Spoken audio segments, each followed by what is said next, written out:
On everyone. So, per Shams, the Los Angeles Lakers are zeroing in on JJ Redick as the frontrunner for the franchise's next head coach, league and industry sources say. Now, again, no real surprise.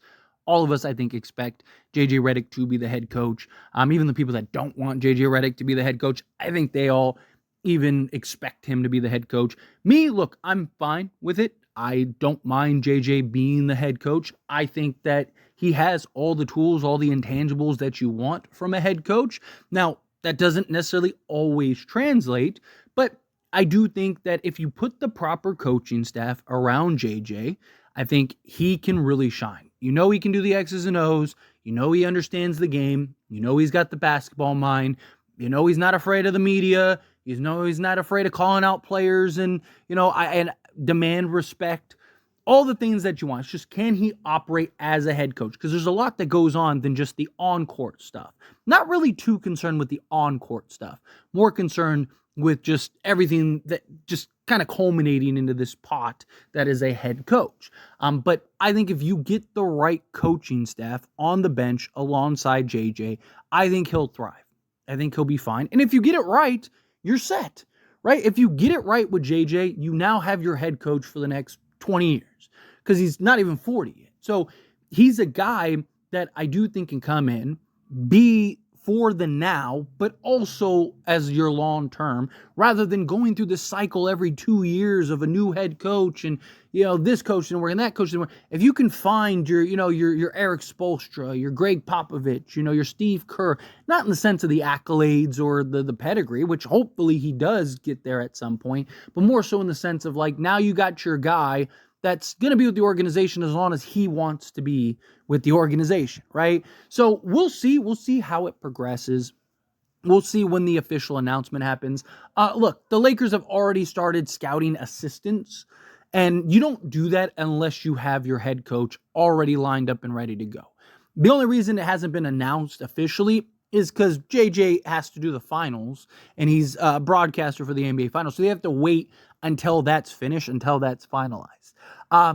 Couple things, though, is that, like, it does kind of impact the draft situation and everything, because he's going to be, usually, when you get your head coach, right, your head coach is involved in the process of everything, right? He's picking the free agents. He's, giving his take on trades. He is, giving his thoughts on players and prospects via draft. Right? You want your coach immersed and involved.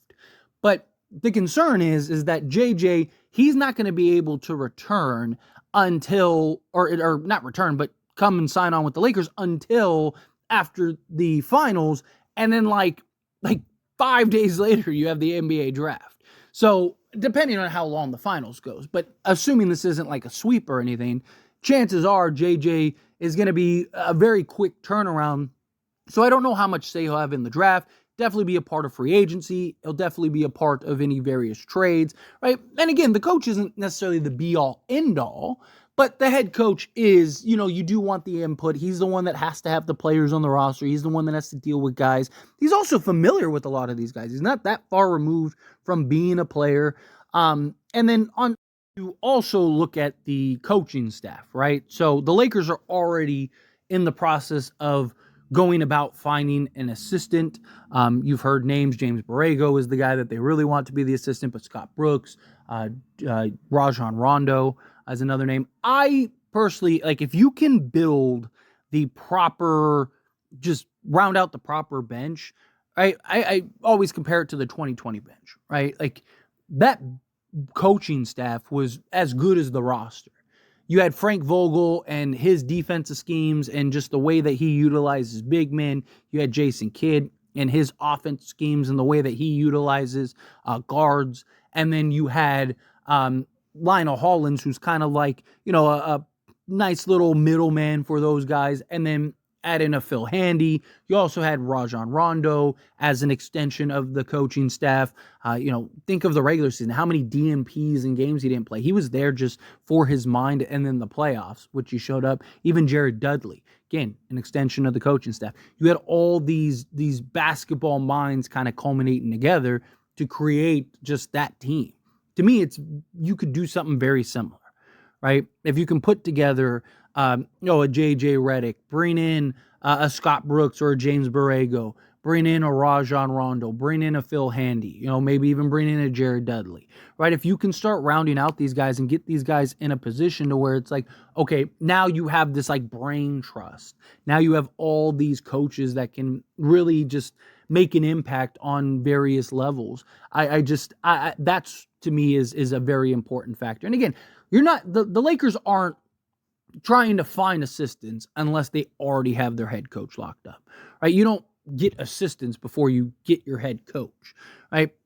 But also, I think the Lakers are doing this because I don't think that they want to take the chance that they did with Darvin Ham, where originally they were going to have Darvin Ham pick a veteran assistant, somebody that was a former head coach, and he wanted to pick his own staff. He didn't want the Lakers to do it. He wanted, hey, if you trust me, you trust me.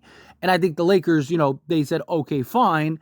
And we saw what that resulted in, right? So I think this time the Lakers are going, no, right?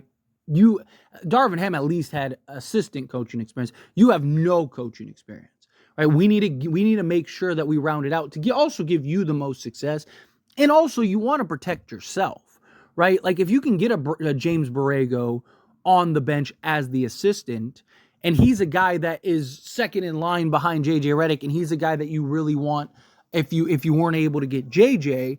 That way, if JJ does struggle and JJ does end up kind of floundering and it's like, it's not working, you can let JJ go and just promote James Borrego, and now you still got one of the guys that you want, right? So it's like you don't have to worry about skipping or missing a beat. Now, I don't think even if the Lakers were to, let's say, bring in JJ and then let him go, I don't think it happens for at least a year or so, right? They'll let him at least get through this season, kind of see how does he look, right?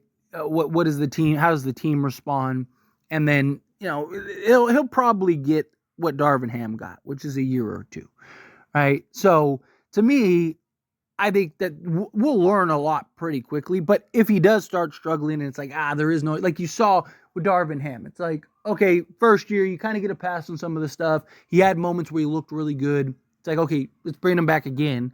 And then you get through that second year, it's like, okay, there was no real improvement. He was worse than he was the previous year. And it's like, okay, clearly he's not cut out for this.